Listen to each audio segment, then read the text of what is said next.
Welcome to the Overwhelm is Optional podcast, where each week we find ways to gently rebel against the nonsense that overwhelm and exhaustion are just the price you pay to have the life you want. So I've been thinking a lot about stripes. Bear with me here.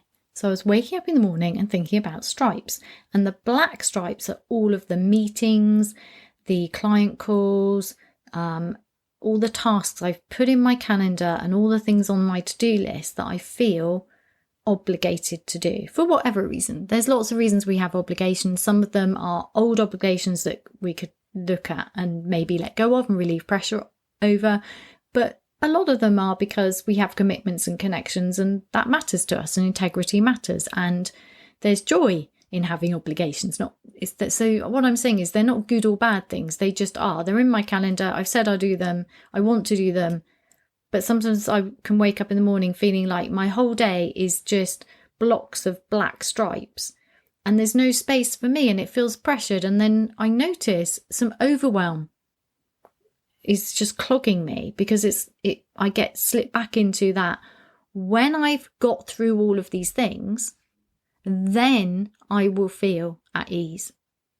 And that is, to me, a warning sign of slipping back into old habits, or not really so much slipping back into old habits, but just noticing, oh, that's the old pattern. That's how I used to do things. So that's not how I do things anymore. So here's an opportunity to look at that. So I was noticing, I was really getting this strong picture in my head about stripes. And I've shared this with a couple of clients, and I shared it in the Gentle Rebel community this morning. And it seems to be resonating. So I thought I'd share it with you. So I'm waking up in the morning and I'm thinking about stripes, and all of the black stripes are all my obligations, all my meetings, all my tasks, all the things that I feel are fixed. And I'm noticing that with that, I feel a sense of pressure, regardless of whether they're things. I mean, for me, they're going to be things I really, really want to do. Some of them might be scary because they might be things that are new, or things that just feel scary for whatever reason. You know, the things that have been sitting on my list for a while that I've been putting off, that are opportunities for noticing how I'm approaching tasks. You know, there are the black stripes have different qualities. But anyway, I'm noticing pressure associated with them regardless. Some of them I'm really looking forward to. Most of them I'm really looking forward to. Oh my God, like coaching to me, utter joy. So I'm noticing, it's a neutral noticing practicing. I'm waking up in the morning, I'm thinking about stripes, I'm noticing the black stripes, all the things I have to do. And associated with that is a sense of pressure, is a sense of, oh, there's some restrictions there.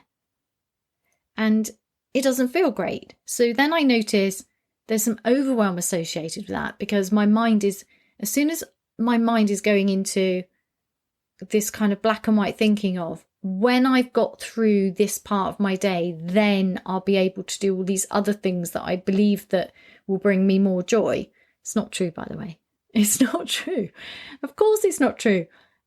It's not that I love every task in my calendar, but I choose to do work that lights me up. So none of this is true, but I'm just noticing that there's a sense of pressure there. And it will be because I want to do things really well. And actually, I think for me, there's also this like residual underneath, like guarding panic about, if you've got too much in your calendar, that could be dangerous because you could end up burning out again. I do think there's still a little hint of that running through my nervous system, which I don't think that's a problem, because it is a warning, because I'm the kind of person who obviously unexpectedly burnt out before. I don't believe it will ever happen again, because I deliberately built my business in a way that meant I couldn't, absolutely deliberately. So I built my business around walking my talk. And because I'm a person of integrity, I literally can't overwork to achieve anything in my business, because then I'd be out of integrity, and that really doesn't work for me. So, but I'm just laughing at myself. So I could have a calendar full of joyful things. In fact, I would argue my calendar is full of joyful things, but my mind is looking at it as, you need to do all of these things. Pressure, overwhelm. You have to push on through to exhaustion, because that's an old habit. But it's not true. So what I started to instead is think, there's stripes. What's between the stripes? And it got me thinking about, there's old, you might not know, but there's lots of old pictures from psychology that show how visual perception works. So things like, I think there's a picture of a lady, and some people will see the young lady and some people will see an older lady depending on what they see. And there's another one to do with stripes, and I haven't looked it up. And I think they're rods, and they're not of even length. I think it's by Asher or somebody. Anyway, it doesn't really matter, but I think it's to do with conformity. So people will, if somebody says that black rod is longer than that one, even though it clearly isn't, most people will agree because we have this conformity thing. Anyway, it just got me thinking in my psychologist brain about some of these pictures and optical illusions, and the way we look at things determines what we see. And I was thinking about these stripes and how it's clear that my mind is focusing on the black stripes because it's really important I remember to do them, and I'm obligated to do them, and integrity matters to me. And I'm not focusing on the white stripes. So by definition, stripes, black stripes, there must be between stripes. So the between stripes in my mind are these white stripes, but I'm not viewing them. I'm not seeing them. Despite the fact that the black stripes can't exist without the white stripes, my mind's not noticing them. My mind's really, really focused on all the things I have to do. So then I thought, what if I just refocused on the space between? How would that feel? And I started playing with this in the last couple of weeks, and I've shared it with some clients and they really like it. So instead, it's an opportunity to say, okay, I have all of these things to do, but where's the space in between? And there is always space in between. Even though one of my bugbears is that most meetings run back to back, most appointments run back to back, and there is no space in between. There is always space for you. This is what I've found to be true. There is space for us. You can take space in the busiest day. You can train yourself to take space in a meeting. Because unless you're holding the meeting and having to focus really, really hard, which let's face it, most meetings aren't that well run. They're not that efficient. You don't really have to think. You can't think to that intensity all day or for a whole hour. It's just not possible. A lot of meetings could be a lot shorter. They could be run from 5 past the hour to 5:02. Loads of stuff could be done to work better with the human mind. I'm sure some companies are doing it. Anyway, there is always space, even when there isn't physical space. So there can sometimes be space even inside the black stripes, depending on how you are. And I'm not suggesting like not being there, as in, being one of those people who's on secretly messaging other people while they're in a meeting. I mean, that might not be a bad thing. That sounds really judgmental. That's not what I mean. What I mean is we can still show up properly for people without squishing ourselves. There are ways to do things. There are ways to be present with ourselves, giving ourselves space, holding space for ourselves while being with other people. And there are other times when we have to give all of our attention to that other person. There are different degrees of attention needed, even within back-to-back meetings. So there's even space within the black stripes, but the easiest place to find space is in the space between the stripes. And there is always space. It's just we don't notice it. We notice everything we must do, and we feel the pressure of that. At least I do, and I know my clients do. Do you? So this week, I'd like to invite you into my new practice of asking instead, where's the space? However tiny. And then notice any feelings of relief that come with that. Just the refocusing.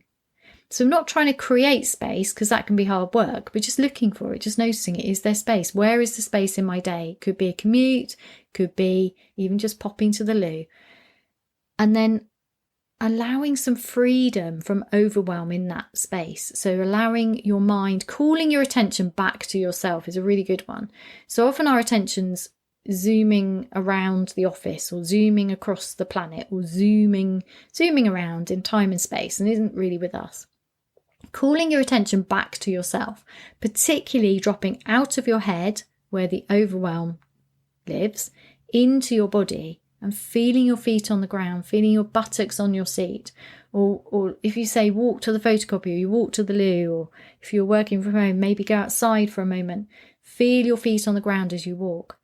Really, really helpful practice. Get out of your head into your body, allowing the belly to soften, allowing the shoulders to move away from the ears. Space between the teeth.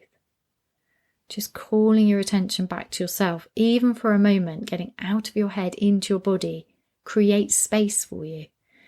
And using those white space, the white stripes, to allow a feeling of space. Because this is the thing, feeling like this space for you is a feeling.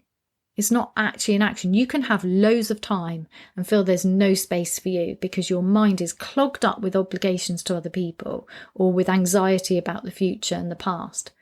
Space for ourselves is something we feel and we have to allow and create by looking for. So this is my newest tiny huge life-changing practice. You heard it here first, and this is just called stripes, and it's the waking up in the morning and noticing where your attention goes, and if your attention's on all the black stripes and none of the white stripes, and then refocusing with gratitude for all your obligations onto, if you want, onto the white stripes, and noticing where there is space for you and allowing a feeling of that space. I hope you enjoyed that. I hope you find it helpful. I'd love to know your thoughts on it. Drop me a message on Instagram or just email me, heidi@heidimark.co.uk, and let me know what you did with it. Let me know how that expands the feeling of space for yourself. I'd love to know. See you next week.